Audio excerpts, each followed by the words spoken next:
साथियों, भारत ने विज्ञान को हमेशा देश की प्रगति से जोड़कर देखा है। इसी सोच के साथ हमारे वैज्ञानिक सिविल न्यूक्लियर प्रोग्राम को आगे बढ़ा रहे हैं।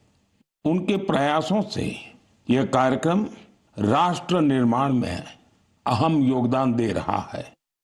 इससे हमारी इंडस्ट्रियल ग्रोथ को, एनर्जी सेक्टर को, हेल्थ केयर सेक्टर को बहुत लाभ हुआ है।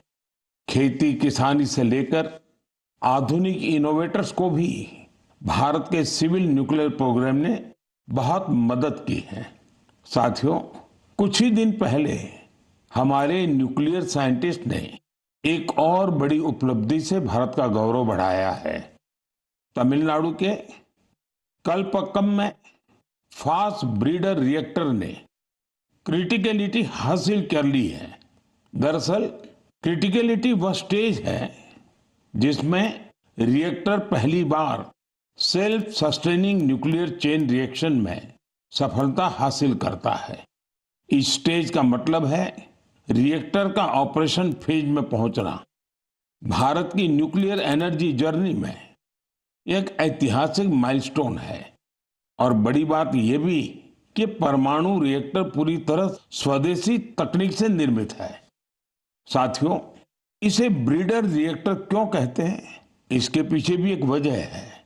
एक ऐसा सिस्टम है जो ऊर्जा के उत्पादन के साथ साथ भविष्य के लिए नया ईंधन भी खुद ही तैयार करता है। साथियों, मुझे मार्च 2024 का वह समय भी याद है जब मैं कलपक्कम में रिएक्टर की कोर लोडिंग का साक्षी बना था। मैं उन सभी को बधाई देता हूं जिन्होंने भारत के परमाणु कार्यक्रम में अपना अमूल्य योगदान दिया है। देशवासियों का जीवन बेहतर और आसान बनाने के लिए उनका यह प्रयास बहुत ही सराहनीय है। इससे विकसित भारत के हमारे संकल्प को भी एक नई ऊर्जा मिलेगी। मेरे प्यारे देशवासियों, मन की बात में आज मैं एक ऐसी शक्ति की बात करना चाहता हूं जो अदृश्य है, लेकिन जिसके बिना हमारा जीवन एक पल भी न चले। यही ताकत भारत को आगे बढ़ा रही है। यह हमारी पवन शक्ति है। हमारे प्राचीन ग्रंथों में कहा गया है, वायुर्वा इति व्यष्टि वायुर्वै समष्टिः, अर्थात वायु सिर्फ एक तत्व नहीं है, यह जीवन की ऊर्जा है, यह समष्टि की शक्ति है। साथियों, आज यही पवन शक्ति भारत के विकास की नई कहानी लिख रही है। भारत ने हाल ही में पवन ऊर्जा यानी विंड एनर्जी में बड़ी उपलब्धि हासिल की है। अब भारत का wind energy generation capacity 56 gigawatt से अधिक हो चुकी है। पिछले एक साल में ही करीब 6 गीगावाट नई क्षमता जुड़ी है। विंड एनर्जी में भारत तेजी से आगे बढ़ रहा है और दुनिया भी हमारी तरफ देख रही है। साथियों, आज भारत विंड एनर्जी कैपेसिटी में दुनिया में चौथे स्थान पर है। यह हमारे इंजीनियरों की मेहनत है, यह हमारे युवाओं का परिश्रम है, यह देश की सामूहिक इच्छा शक्ति का प्रतीक है। साथियों, गुजरात, तमिलनाडु, महाराष्ट्र, राजस्थान, देश के अनेक राज्य इस सेक्टर में अपना परचम लहरा रहे हैं।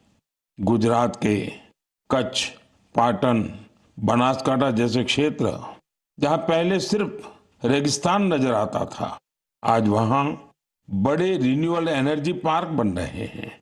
इसका लाभ युवाओं को मिल रहा है, नए अवसर बन रहे हैं, नई स्किल विकसित हो रही है, रोजगार के नए रास्ते खुल रहे हैं। साथियों, भारत के विकास के लिए सौर और पवन ऊर्जा जरूरी है। ये सिर्फ पर्यावरण की बात नहीं है, ये हमारे भविष्य की सुरक्षा है। इसमें हम सबकी भूमिका है। हमें बिजली बचानी है, हमें स्वच्छ ऊर्जा, क्लीन एनर्जी अपनानी है। देश में हर स्तर पर ऐसे प्रयास जरूरी हैं, क्योंकि इन्हीं से बड़ा बदलाव आता है। साथियों, मई महीने की शुरुआत एक पावन अवसर के साथ होने जा रही है। कुछ ही दिनों में हम बुद्ध पूर्णिमा मनाएंगे। मैं आप सभी देशवासियों को अपनी अग्रिम शुभकामनाएं देता हूं। भगवान गौतम बुद्ध का जीवन संदेश आज भी उतना ही प्रासंगिक है। उन्होंने हमें सिखाया है कि शांति हमारे भीतर से शुरू होती है। उन्होंने बताया है कि स्वयं पर विजय सबसे बड़ी विजय होती है। आज दुनिया जिस तरह के तनावों और संघर्षों से गुजर रही है, ऐसे समय में बुद्ध के विचार और भी अहम हो गए हैं।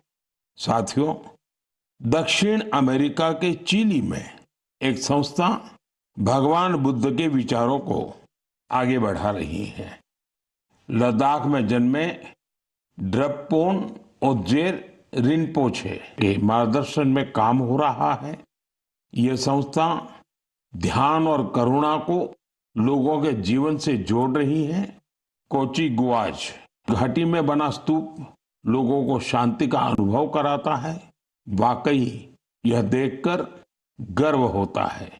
भारत की प्राचीन धारा दुनिया तक पहुंच रही है। दूर दराज के लोग भी इससे जुड़ रहे हैं। साथियों, बौद्ध परंपरा हमें प्रकृति से जुड़ना भी सिखाती है। भगवान बुद्ध को ज्ञान एक वृक्ष के नीचे मिला था। प्रकृति हमारे जीवन का अभिन्न हिस्सा है। देश में भी ऐसे प्रयास हो रहे हैं। कर्नाटका में कर्मा मोनेस्ट्री इसका अच्छा उदाहरण है। यह मठ एक जीवंत वन क्षेत्र है जो 100 एकड़ में फैला है। इस वन में 700 से अधिक देसी वृक्षों को संरक्षित किया गया है। साथियों, बुद्ध का संदेश सिर्फ अतीत नहीं है, यह आज भी प्रासंगिक है और भविष्य के लिए भी जरूरी है। बुद्ध पूर्णिमा का यह अवसर प्रेरणा देता है। हम अपने जीवन में शांति बढ़ाएं, करुणा अपनाएं और संतुलन के साथ आगे बढ़ें।